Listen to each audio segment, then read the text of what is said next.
there's a lot of different ways that recidivism has affected not only crime in the Black community, but political power in the Black community. For example, if you commit a felony in the state of Kentucky, you lose the right to vote permanently. There's no better predictor of an individual that is going to recommit, than an individual who has idle time on their hands, okay? Or an individual who is not doing anything to develop their skills to compete out there in our society. I think the resources that are out there for our brothers and sisters who are coming back in to society after serving some time are not there.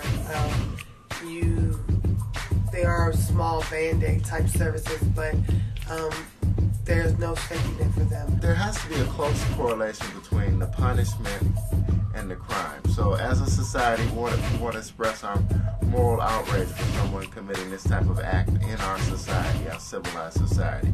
That's fine to punish, but then when you have a system that warehouses people, that doesn't teach them any type of skills, and then when they get out there, all of these barriers, that's one of the first questions on the employment contract or employment application. And of course, people should know the background of people that they're trying to employ. I'm not saying that, but it serves as a barrier.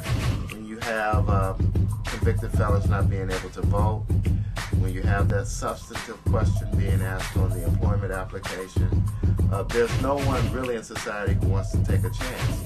And so they're automatically channeled back into something that they know, which is crime, and back into the penal system, which is familiar and comfortable in some ways. For the person who is not a ex-convict, that person has a difficult time with economic opportunity.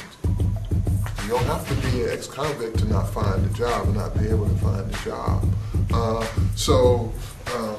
When you start talking about people who do have that black mark on them, I mean, let's face it, that makes it extremely difficult.